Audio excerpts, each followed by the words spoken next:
homosexuals. Let's talk about Luther.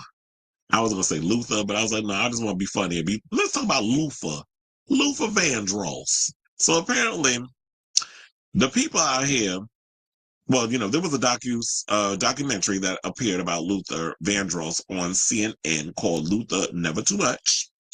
And it came out on New Year's Day. Now, first of all, I haven't seen the documentary, so I don't know what's going on up in there, but I did see this thing floating around. I was like, okay, let's talk about it, because I do remember some of the other things in the past. So apparently I did see the clip online of some people on Luther's team who were upset with Patti LaBelle for outing Luther, because once upon a time, I think it was a couple of years ago, I think it was 2017, she went on, or maybe it might have been sooner than that, she went on Watch What Happens Live, and Andy Cohen messy ass decided to go up in there and ask her a question about Luther, and she answered it, and people was up in here talking about how she outing Luther on his show, and I'm like, Luther was straight? Like, in what alternate universe, or in what multiverse in the MCU was y'all out here thinking that Luther Vandross like pussy? I'll wait,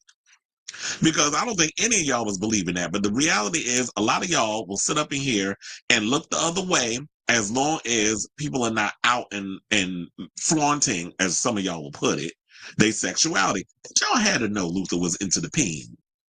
Y'all cannot be sitting up here and thinking that Luther was into the cootie cat, because he wasn't. And you can definitely look at, there's some out here that just be obvious with the homosexualness.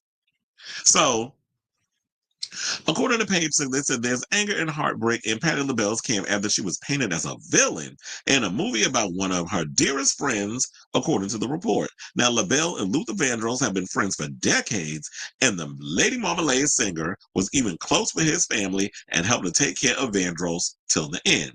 But when the CNN doc Luther Never Too Much, which aired on New Year's Day, was completed, LaBelle's insiders were horrified to find that she'd been solely framed as one of the people who gossiped publicly about his sexuality, which he was notoriously private about. Yeah, because some people would. I remember the story that would come out that whenever Luther would gain weight, that he was heartbroken, and when he would lose weight, he was in love. That was always the rumor that came out about Luther back in the day. But then didn't he have a stroke? I think it was probably because he kept fluctuating with his weight, that eventually all of that took a toll on his heart. So y'all can't be out here playing with y'all weight like this. So now they said LaBelle invited the documentary producers into her home and sat for an hour-long interview to share stories about her late friend, insiders tell Page 6. But they edited out her interview because she refused to sign release forms when producers denied her request to see the final cut. And I was about to come up on here and say, now, how y'all do a whole documentary on Luther, but didn't include Patti in it? So y'all gonna come up in here and say, like, oh, she did all of this mess, but you're not gonna go to her? Like, she's still alive. Y'all can go up to her and ask her questions about, why, about the whole outing and how she felt about that situation. But here's the thing. Now, why aren't y'all same one that's out here talking about y'all disappointed? Should we travel back a couple of years to when John Sally took his behind over there to Vlad TV and was asked the same damn question? Where's the outrage on that? You can go on YouTube right now, or Google Schmoogle, or you can go on YouTube, type it in. John Sally has an interview with Vlad from Vlad TV, who's obsessed with the gays, apparently, because every time I turn around, Vlad TV always want to ask about trans folks and homosexuals. Why do you think he the only one that be giving Bussy mad ass a damn platform whenever he want to be up in here talking about the trans and the homosexuals? So John Sally was up in there talking about and said that Luther wanted to be out or whatever the case was, but couldn't. So people got to look at it at the times too. Like back in the day when Luther was popping, you couldn't be out the closet. We've talked about on this show many a story. Clay Aiken, as far as 2020, what was it, 2001, 2009, like in the whole, even in the 2000s, people were talking about, like, yeah, when they came out of the closet, their careers was ruined. So you really think that somebody back in the 80s and the 90s was going to come out and say, yeah, I suck dick, and still maintain a career? I know I hate having to be graphic at times with stuff, but look, sometimes you got to get graphic to get to the point. So that way y'all can understand the overall situation. So I totally understand that, but I think more people are upset because she went on Andy Cohen messy ass show of all places to say all this. So when y'all gonna go in on Andy Cohen instead of sitting here blaming Patti LaBelle? He was the one that asked the question. But if she was going to be, if she would have came on and been like, well, um, that's up for him to ask. You need to ask him, or you need to ask his team. When y'all start doing that, that already pretty much sets forth that, okay, so he was gay then.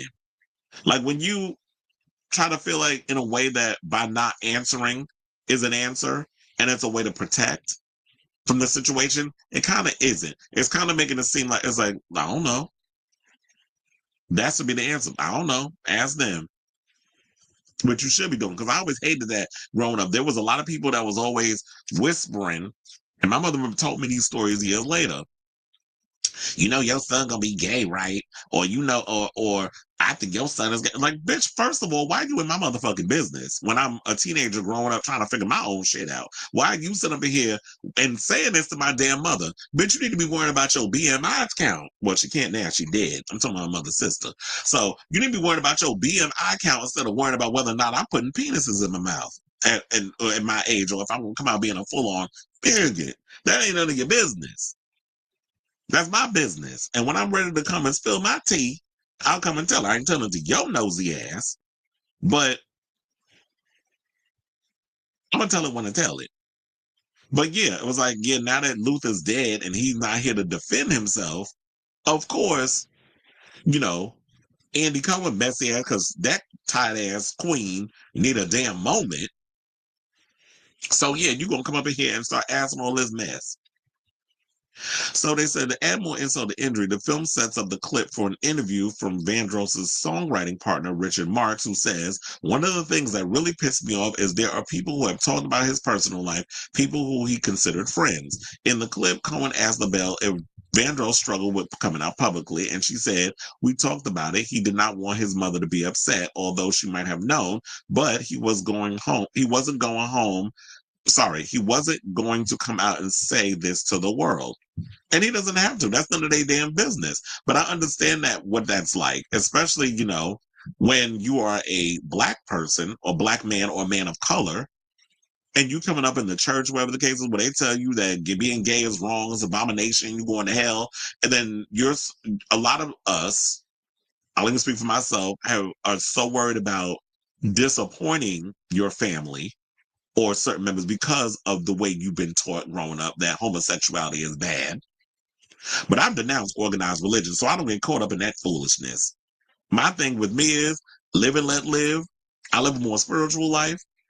I don't do the whole church thing where y'all want to sit up here and talk about people, you know, all these things about people, and you need to repent and all this other mess. Well, y'all be doing things 10 times fucking worse than those out here living our life. And sometimes they don't really be going in on the people on the pulpit. Well, not the pulpit, the ones that be in the bands and all the other stuff, because you need their ass to give y'all the Holy Ghost. So you're not going to go on the singers and stuff. Then it also, you know, included touching footage in the film of LaBelle performing with her peers at his funeral in 2005. They also said the doc closed a romantic chapter on his life with an interview of Vandross in his own words, saying, questions about my sexuality, well, I suppose, will just always be questions.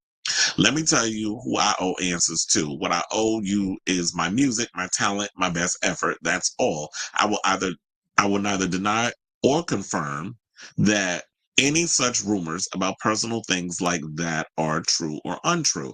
I won't give the satisfaction of a denial because that is my submission of sort. I won't even address it. I'll just say, mind your fucking business. That's my response to that. You want to know something, sir? I agree with you. Up in the heavens is none of your damn business.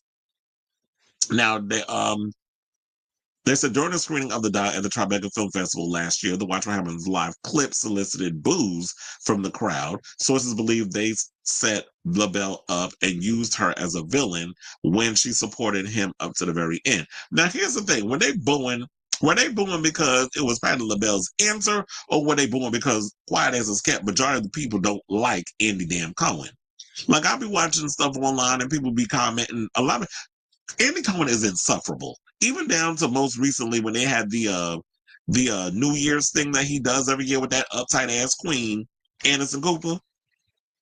The people was up in there talking about they can't stand Andy. He's annoying. He's insufferable. He is. He makes my teeth itch. That's why I can't deal with him. He works my root canal nerve. That's how much I do not like Andy Cohen. And I've seen him a couple of times out and about. He irritates my entire spirit. So I can't deal with that old tired ass queen. But that's what he does. He's messy. And that's what his show is built on, mess. So I don't like the idea of people trying to use Patti LaBelle, who is an icon in this music industry, as a scapegoat for y'all sitting up in here talking about, oh, she out here spilling Luther Vandross tea. First of all, why is it even being brought up in this documentary? Because in so many ways, y'all are doing the same damn thing you accusing Patti of. Well, y'all trying to throw all this other mess up in here. So, like I said, I don't like it. I was going to watch the documentary, but because of this whole situation, I don't know how I feel. I don't even know if I want to watch it now because of this whole situation. And I love Luther. I grew up listening to his music. I told you it was played around the house when I was growing up. So I feel like at this point, I was like, I don't even want to give the satisfaction of wanting to watch this damn documentary because of this narrative y'all trying to throw all of on Patti. She ain't the only one that was out here always speculating. And if you really think the rest of us out here is delusional, we actually thought that Luther was a heterosexual. Like I had a conversation with my sister earlier, and she was like, Luther's gay. She said, Luther's not gay. I had to give her, I was like, what? You guys be out your mind if you actually think that Luther wasn't a homosexual. I said, yeah, y'all the same ones that be delusional with the Luther and the sexual, just like y'all overlook all the stuff R. Kelly was doing with them girls because y'all like his music. One thing black folks know how to do is be in denial when it comes to certain things. But that's a whole nother conversation for a whole nother day. So I say all the and sweeping shit under the rug when they don't want to deal with it. But I say all this to say, what do y'all think of this story in regards to them trying to throw Patti under the bus regarding this whole thing over Luther Vandross? When I said John Sally did an interview a couple of years ago where he even addressed Luther's sexuality because he was asked by Vlad from Vlad TV. And then you got Andy Cohen, messy ass. When y'all going in on him the same way y'all going in on Patti. Y'all be so damn quick to always go after a black woman to blame her. And I hate having to make this about black versus white and stuff. But I just like, it just irritates me where y'all just be so quick to hang all of this off on Patti LaBelle. But y'all ain't, where's that energy for that old tired ass queen over there at Bravo? So let me know what you guys think of this story in the comments down below.